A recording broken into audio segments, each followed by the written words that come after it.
Okay, we are back, and we are going to get right into it today because I don't have a lot of time. I wanted to actually do this one. I was going to do it on a video, but I decided I was going to hold on, let me little camera adjustment. I've got some new equipment I wanted to try out, so I thought I'd do it not live. That's better. Okay. It's gonna be short. This is not gonna be short. This is gonna be short. So we're going to talk about subliminal messaging. We're going to talk about subconscious, and we're going to talk about what starts to happen between the two as you go through your ascension process. So one thing that you will start to realize that when you go through your awakening, your ascension, I probably noticed it more in my early parts of ascension, and then it kind of flips when you get into later parts of ascension, that you start to notice things are affecting you. You might not be able to watch a lot of sex on TV. You might not be able to watch a lot of violence on TV. You might not be able to listen to certain people. You might not be able to listen to certain newscasts anymore. Because a lot of the content that comes out today, it is very much laced with a lot of subliminal messaging. There's been tons of documentaries on subliminal messaging. There's been tons of, you can go to YouTube and just go to a plethora of stuff about how subliminal messaging has been used over the decades. So I don't get too much into that here. But what starts to happen is you become more aware of it. All of a sudden, you can't listen to it. The frequency's distorted. You might notice you're taking your Bluetooth out more too, because there's some, frequencies that go into all the wireless stuff we have now. So you're going to notice you start kind of getting away from certain things. Things you used to be able to listen to, all of a sudden you just cannot stomach them anymore in a sense, because you can feel there's what's the word I want to use? You can feel there's a distortion to it. You kind of start to pick up. You're all of a sudden your subconscious is no longer so subconscious anymore. It starts to become your conscious. You start to be able to really kind of tune into it more. And you start to see also how these things are affecting you. You start to see how all this messaging, all this violence on TV, all of these things, video games. I noticed it more with violence, honestly, when I was going through these phases where I could only take it for so long and it kind of sticks with you. And almost you can feel the imprint of it, in your subconscious, because now that's more conscious for you. And you start to kind of break down that barrier. We always wonder how we end up where we end up. How do we meet the person we were supposed to meet? How do we get that job we were supposed to get? How were we in the right place at the right time, right when we needed to be there? And in our human consciousness, we don't understand that your subconsciousness, in a sense, aspects of your soul are, they got a blueprint of where you're supposed to be. That's why certain things have to end at certain points, because you have to be somewhere else. These aren't synchronicities. These are not coincidences. These are you following a very specific guideline set forth by your subconscious. You have to be at this city, at this time, at this place. You have to go to this bar at this time on this date. You have to sit in this location. That's the only chair that's going to be open. You have to talk to the person in the blue hat. And then you have to go do the next thing. It's almost like you're in this really elaborate spy mystery. And it's that laid out. It's like you're reading a script. You have to be here at this time. If you're not here at this time, then, well, it's not even then. You will be. No matter what happens, you will be there at that time. And sometimes you'll see where, I was there at that time for a long time before I actually met that person. There's a lot of reasons our energy fields do that. We kind of will meet up with people we don't actually talk to yet. And energetically, we're exchanging all the information, saying, okay, is it time for us to do this? Can we meet now? Is it now we can now do this reality? What's going on in your life? What's going on in your life? I know I did that. They call it the cosmic dance. You can do that with people for sometimes years before you actually meet them, before you actually sit down and talk to them. Because that's when our human thinks we started something, when we talk to somebody. Energetically, there's been stuff going on for years and years and decades really before that. We even got to that point. But for our human consciousness, that was the moment, that was the moment we actually got something done, when we actually had that conversation. So your subconsciousness is always getting you to where you need to be. You can't be late. You can't miss it. And if you start resisting where you're supposed to go, your life gets a lot harder and harder and harder. And then it will just kind of start collapsing. Now, even in our human existence, we saw these, air quote tragedies, these horrible things that happened because I didn't know, because I didn't want to let this go. Now, At the time, we don't see, oh, it was because I couldn't let this go. At the time, we feel like, it's triggering all our victim energy. We got screwed. We got fucked over. All of a sudden, all these things we thought were going to happen didn't happen, and I got pushed into this whole different timeline because you were supposed to. All of a sudden, my girlfriend left, my boyfriend left, and everything was disarray. I didn't get into that college, and I was pushed down this road because that was the road. Now, that doesn't mean that's the highest aligned road, and that is your highest soul aligned road. It's where you're supposed to be according to your human plan on what you have to do. Don't get your human template confused with your soul template. They're two completely different templates. Your human template is working you through your karma. Your human template is working you through what you promised you would do, the people you promised you would connect with, the people you promised you would meet. That's what your human karma is doing. Your human karma, or not your human karma, but that's what you're clearing when you're going through all this stuff. You're meeting your soul contracts. That's what you're doing. That's what you're supposed to do. That has nothing to do with what your highest aligned soul realities are going to be. This is just you going through your human life, and you're directed by what you agreed to do. Subconsciously, you're being led around by yourself to do all these places and do all these things. So when you're done with that, and you're like, now I want to go live my soul aligned realities, I want to go live my soul template, I don't want this human template anymore, your template shifts. And that's when we talk about body upgrades, we talk about our frequency increasing, we talk about all the things to get us here, and letting go of all those human things, and grieving all those human things. I think the last video I did was Losing the Dream, where we talked about that. Because we lose the human dream, it's gone. And there's a lot of reconciliation we have to do with that, because we think our soul aligned realities are just like our human aligned realities, just with more shit on, more stuff I wanted. A handsomer husband, more money, more cars, more all these things, perfect health, whatever it is. I mean, and that does come into it, our bodies and what we deem as an illness, all those mentalities start to shift. We start getting away from so much of that subliminal messaging, so much of the programming in a sense. 3D is heavy programming. Human realities are heavy programming. You're hit with it every which way you go.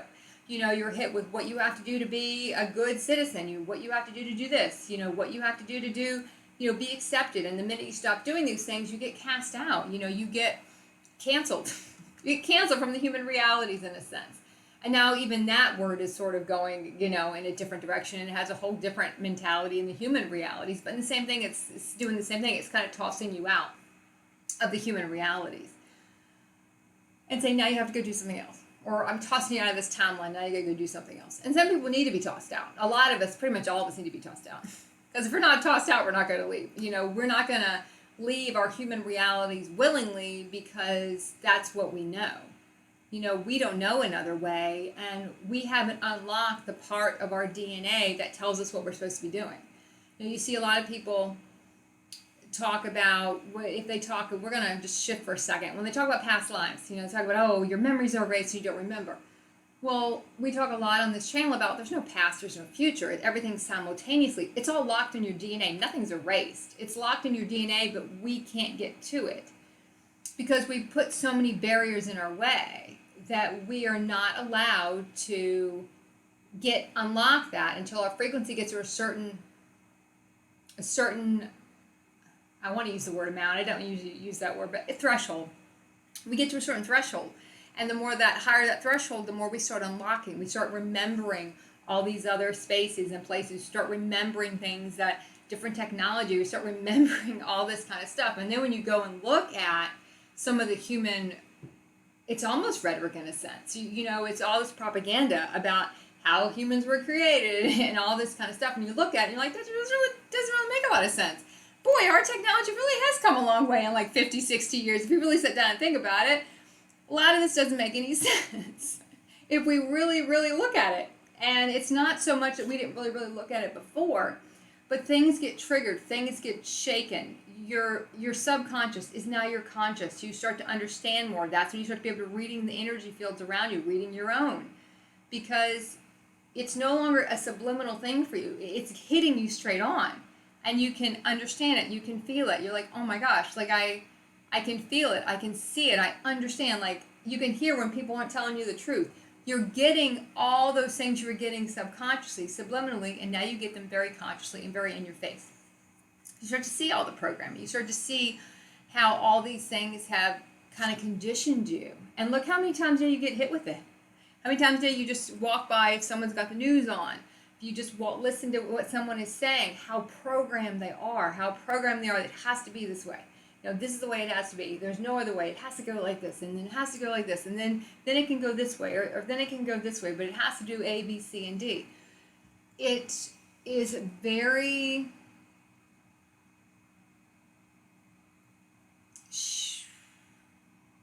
disheartening when you can start to see it all and feel it all. And even when I say see it all, feel it all, we still don't see it all, feel it all, because we continue to be able to see more and more and more.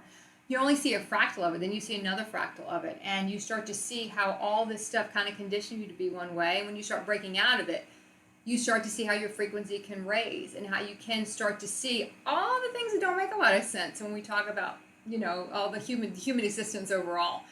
And all the things that do we believe. I mean, personally, it's very easy to believe every dimension is kind of a reboot, and we reboot again, And we do it all again and again and again. A lot of people would say Earth is a karmic prison. And it feels very much like that we are working off galactic debt. Working off galactic karma, because we have galactic karma, we have human karma.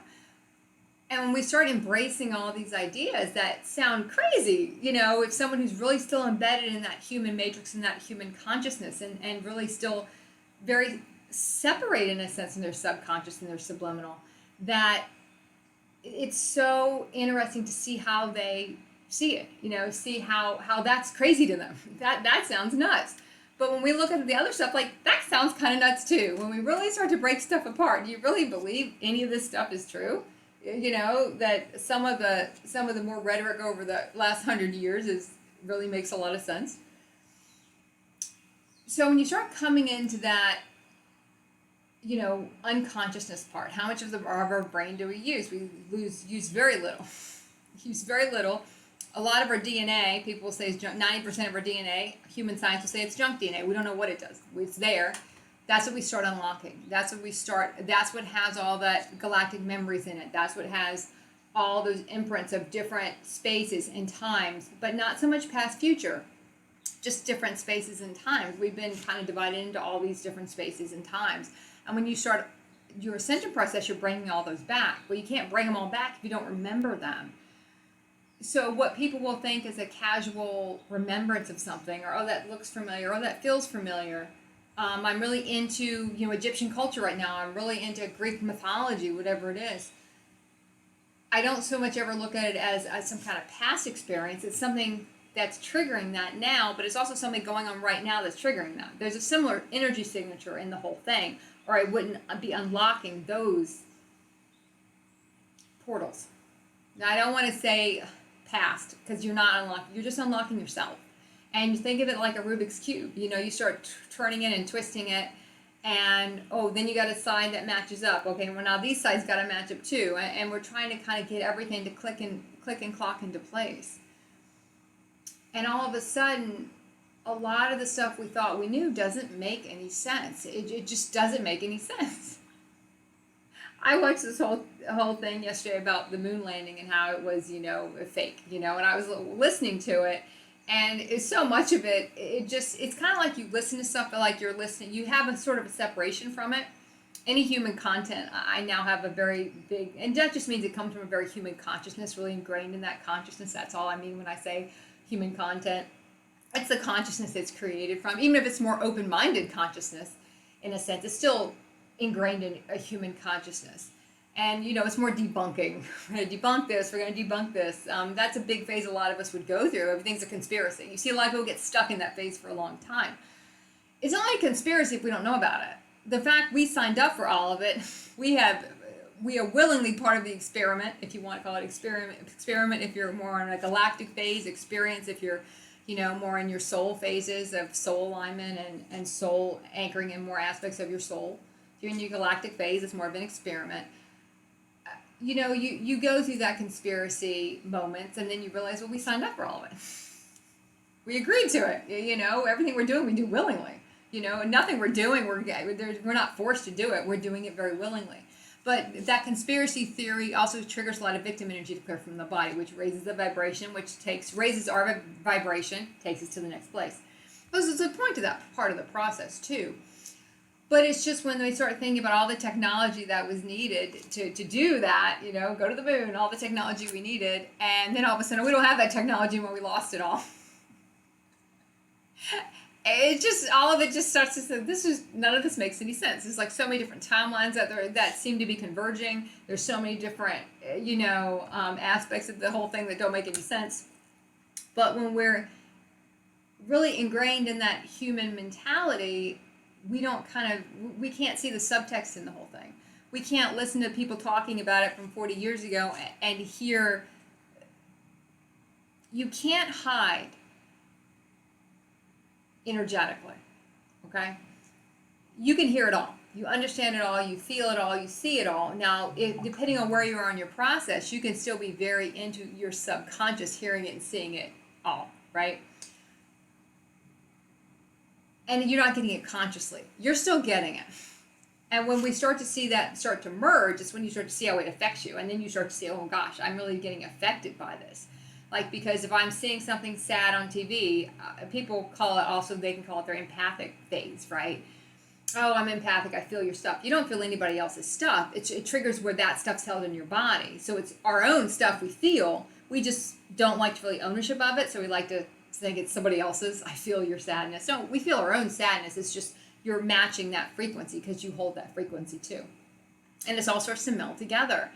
And it can be kind of a confusing phase when it starts to happen and you start to feel all that start to meld together and get all convoluted. And it's like, what is going on here? What is the deal with all this stuff? Why all of a sudden things that used to kind of feel like, oh, that was ridiculous to think that way. Now I listen to one thing, I'm like, that was ridiculous to think that way to begin with. And let's tackle evolution and how that whole thing seems pretty weird too.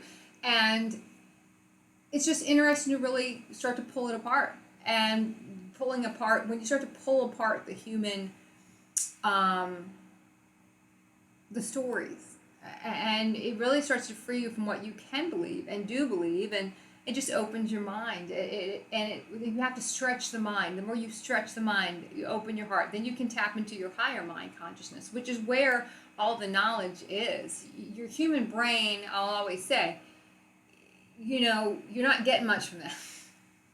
We're here more to keep your human body going. No decisions are going to be made from the human brain because it's going to be based on the human consciousness, which doesn't understand. It's like it doesn't have the full story. So it takes this part of the story it knows. It's our human consciousness is on a very need to know basis. It's the unconscious part of our soul. It's a very small part, but it feels like it has all the power. It's got a very Napoleon complex in that sense. It's teeny tiny, but it rules everything, right? When we're in that human consciousness, it means that that's our domineering consciousness, and that's what we go from. That's what we base our decisions on. That's how we base our judgments on. That's how we frame what's going on. That's how we frame the assumptions we make about what's going on. It's all kind of framed together, and we look at it in that way, and we can feel into it in that way, and really understand, more of what's going on based on how we're framing it and how we're looking at it, what lens we look at it from. Because if we don't break that down, when we are in our human consciousness and we are making decisions based on that, we don't know the rest of the game plan. We think that what happened over here was a big tragedy for us, and it wasn't. It was to get us here, but we don't know that yet. We think we just lost out on everything looks better when it's walking away. We think we just missed the biggest thing in our life, and we don't realize there's something else coming that we have to be ready for, because we don't know that yet. Now, as the divisions start to fade and your subconscious and your subconscious becomes your consciousness, the losses don't feel like losses anymore. Now, it doesn't mean some of the big ones we don't have to grieve, because we do. Our human does need to grieve those to kind of resolve them, to move forward, to clear the emotions out of the body so we can move forward. But we understand there's something coming. Even if at the time we can't see it. Sometimes we can see it. Sometimes we'll know, oh yeah, I know what's happening in the next 3 months or 4 months. Sometimes years ahead, we'll know. But it's also important to remember not everybody can see that yet. And sometimes we can see farther ahead than others. So we kind of have a little bit of we have more sight to see. I understand why, and you can see that in other people's realities. Well, I understand why it sucks this this has to happen to them right now. But you can see why. You can see the bigger picture in it. And it doesn't mean we don't feel compassion when they're in it. And we don't want to save them from it. Because it's important they go through it. It's important we go through our stuff. So when I see people going through stuff, I have to, that's really big into their awakening, and to push them forward, we really have to kind of look. I really have to look at what can I do to be kind, but I don't want to also hamper their growth here, because they need to go through it. So the more sight you have, and then it goes more into also more unlocking more of our DNA, unlocking more of our power, unlocking more of our aspects, embodying them in, getting our vibration up, really getting away from the human stuff. And then after a while, you can go back in and not go back to the human realities, but you will start to be able to see, you can tolerate a little bit more of a show that might have more violence again. It doesn't bother you as much anymore, because you've kind of grown past that. But the big part of that phase also is to show you how much it affects you when you don't realize it. When you're in your human consciousness, you didn't realize that video game that was so violent, boy, that was really working on me. I didn't realize that. So there's a reason why we go through that phase where we see how much it bothers us. Even listening to the news, you see how much it imprints. You see how much you see all some of it's not even subliminal messaging. It's the messaging is just so clear, and how much it just kind of doubles down. So trying to think if there's anything else I want to throw in here for that. But I think that's kind of a good kind of roundabout way to start really looking at what you're becoming more aware of. What didn't used to bother you, now you can also tell people too. People, frequency of their voice used to bother you, didn't used to bother you. Now all of a sudden it does. The frequency is distorted from yours. It's not aligned with yours anymore. It feels off. You don't really want to be around the person. It's not a personal thing. It's a frequency thing. None of it's personal. If we take it personal, that's on us. Someone doesn't want to be around us because it's our frequency now. They can't be around that. That's not personal. I've said before, I've seen people I feel like they would jump out of a window to get away when I would walk into a space, because they didn't want to be around me. They didn't want to be around my frequency. It's not because of me personally. Well, I guess it is me personally, but it was just where they were at that time. I could maybe see them 2 months later and they want to come over and talk to me. It's not a personal attack. And it's not a personal attack when we do it to someone else. The human can take it like that. The human will take it very personal. Because that's what the human does. Because the human also believes that everything orbits around it. So anything that happens, it has to be directly correlated to what something I did, something I didn't do. It's all about me. So if they're upset that day and they say something to me, then I immediately think, oh, what did I do to cause that? We are in that in our human consciousness. That's a very human consciousness weak place to be in a sense, because no matter what's going on, we never even take into account, it could be 18 other things going on with that person. It's no, it has to be me specifically that has caused this whole rift, because everything rotates around me. Our human consciousness thinks it all rotates around us. But from a very different frequency than when you get into your soul aspects and your different parts of your ascension process, and you realize, yeah, everything does rotate around me because I control the reality. But it's from a different frequency that you're saying that from, feeling that from, than it is when you're in your human frequency. It's not a self-serving frequency when our humanists think the world revolves around me. We always say that children will have that. Well, human adults have it too. We don't get rid of that part of us. We still think everything revolves around us. That's just how we are. We don't think about 18 other people that get affected because we don't do what we need to do to be respectful to other people. We don't even think that far ahead. We only think about what's the easiest thing for me to do. I don't really care about the 20 people I affect down the road because I didn't do this or I didn't do that. It can be a subtle thing. I know yesterday there was a dog loose in the neighborhood, and I went down and tried to Me and this other neighbor, we went down and tried to look at the dog's tag, figure out where the dog belonged, and call the owner. And when the owner got there, it's like, oh yeah, they run away all the time. Whatever, I don't know. I don't really keep an eye on them. It just seemed like couldn't really be bothered with the whole thing. But, they don't see that by them not, being responsible for their dog, now you've set all these other people and now having to be responsible for that because you're not doing that part. So sometimes, like I said, it can be something just as simple as that. And you can just note the mentalities there. And when we've had that same mentality of like, I don't want to take the time to do that. I don't want to take the money to do that or whatever. I don't really care how many people it affects down the road. That's a very human way of thinking. That is not a global, soul-aligned, let me think about everybody else too. That's when it shifts. You start to think about other people and you start to think about what's highest line for me to do for the whole reality, and just think about other people doesn't always mean making it easy for them. It might not be, because it might be something they have to go through. It's just we really want to make sure we are being respectful of others. And by us not doing something, we're not shifting all that work on other people, So when you're in these phases and they shift and they change, be aware, be conscious. And if you fall out of consciousness for a while and go unconscious, that's okay, because that's what happens a lot in this process. You're conscious, we're not conscious. We're until you can hold that consciousness all the time. And you start to feel that subconscious is no longer subconscious anymore. It's just now consciousness. And I think that's where I'm going to end it. So, all right. We did a short one, but I just kind of want to see how this equipment did. So, all right. I'm going to check something, see if I have anything real quick. No. Okay, great. All right. So I'll be back probably more on a normal schedule in a few days. I just want to see how this equipment did, and I'll see everyone next time.